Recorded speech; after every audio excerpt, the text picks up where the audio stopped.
Elle s'ouvre maintenant la page culture de cette édition. Une bande dessinée intitulée « De Tito à Drogba » vient retracer en images le parcours du footballeur international et capitaine des éléphants de Côte d'Ivoire.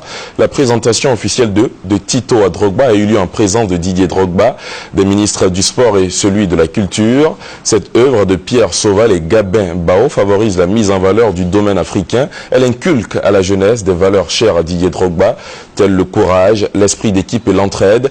D'ailleurs, notre invité ce soir dans la page culture est Didier Drogba, l'international footballeur, le capitaine des éléphants de Côte d'Ivoire. On aura l'occasion d'échanger avec lui dans un instant, tout juste après la présentation officielle de la bande dessinée avec Fatou Fofana. De Tito à Drogba, bande dessinée retrace en images le parcours de l'international ivoirien, capitaine des éléphants de Côte d'Ivoire. De Tito à Drogba vient immortaliser l'histoire de ce sportif émérite, l'une des figures emblématiques du football ivoirien et mondial, qui porte haut le drapeau de son pays, la Côte d'Ivoire. Son enfance, ses débuts dans le football et les grands moments de sa carrière footballistique constituent la trame de cette bande dessinée. Pour le ministre des Sports et Loisirs, Alain Lobognon, Didier Drogba est un modèle pour la jeunesse. Il a félicité l'initiative de cette bande dessinée, d'autant plus qu'elle est ivoirienne. Mais au-delà, il s'agit dans ce premier volume de sensibiliser un large public sur des fléaux comme le sida, les guerres, les violences faites aux femmes ou encore le phénomène des enfants soldats. Dans le cadre de la diffusion de cette bande dessinée, plusieurs institutions bénéficieront d'actions sociales, notamment des orphelinats, des maternités et des centres de soins. Le volume 1 de la bande dessinée dédiée à Didier Drogba sera commercialisé sur les 4 continents et traduit en 7 langues. De Tito à Drogba sera disponible en Côte d'Ivoire à partir du 14 décembre. Didier Drogba, bonsoir. Bonsoir. De Tito à Drogba, c'est un titre évocateur qui retrace toute votre vie. Oui, bien sûr, puisque durant toute mon enfance, on m'appelait Tito, mes proches m'appelaient Tito, ma mère m'appelait Tito. Donc ça montre en même temps, le titre montre l'évolution, le parcours de la personne que je suis aujourd'hui. D'accord, donc de Tito, le jeune ivoirien qui est passé à la grande star Didier Drogba du football international. Pourquoi avoir donné votre caution pour l'édition de cette bande dessinée? Tout simplement parce que mon jeune frère ivoirien qui m'a fait la proposition de cette bande dessinée est venu avec ce projet et il m'a fait part de ses ambitions, et je pense que en tant qu'Ivoirien, en tant qu'Africain, il faut essayer de pousser ses frères qui veulent faire quelque chose d'intéressant, et plus on a de figures représentant le pays, le continent africain, voilà, on peut faire une BD africaine, ivoirienne de surcroît, donc c'est extraordinaire.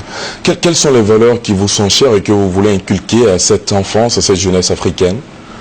Tout simplement, ce sont des choses simples. Le respect, l'humilité, l'ambition, le rêve.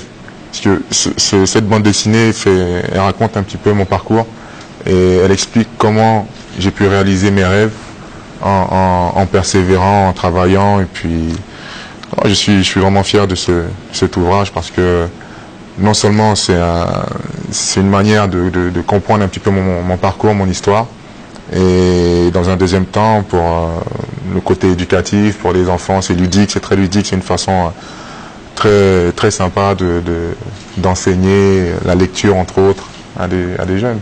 Est-ce qu'à travers cette BD, les enfants qui la liront pourront avoir le sentiment de partir de rien pour devenir une grande star un jour? C'est tout le malheur que je leur souhaite. Et en tout cas, cette bande dessinée permet de rêver, et aussi avec quelques conseils à l'intérieur de se donner les moyens de réaliser ses rêves. Et voilà, tout simplement. D'accord. Didier Drogba, vous êtes aussi acteur de réconciliation ici en Côte d'Ivoire. Est-ce que vous avez un message ce soir à l'endroit de tous ces jeunes, ces enfants qui vous suivent dans les familles? Oui, tout simplement, la réconciliation elle passe par un travail sur nous-mêmes, individuellement. Il faut être capable de se remettre en question, de se remettre en cause pour pouvoir pardonner le voisin et redevenir ami. D'accord. Je pense que de ce que je vois, le pays est en bonne voie, il y a encore beaucoup de choses à faire. Mais déjà l'intention est belle, donc c'est le principal. On va terminer en parlant de football. Est-ce qu'on peut dire aujourd'hui que le capitaine des éléphants est prêt pour la CAN 2013? Dire que je suis prêt, c'est encore un peu tôt pour l'annoncer, mais en tout cas, je tiens à rassurer les supporters ivoiriens que je reprends les entraînements incessamment sous peu, donc j'espère être prêt au moment opportun. Et l'espoir est permis? L'espoir est toujours permis. Tout à fait. Merci infiniment à vous, Didier Drogba, d'avoir répondu à nos questions. Avec vous, on a parlé surtout de Tito à Drogba, une bande dessinée, n'est-ce pas, au cœur de laquelle il est retracé votre vie. Merci. Bande dessinée Merci. que je souhaite vous offrir. D'accord, merci infiniment. Voilà. De Tito à Drogba, j'ai mon exemplaire. Merci beaucoup, Didier Merci. Drogba.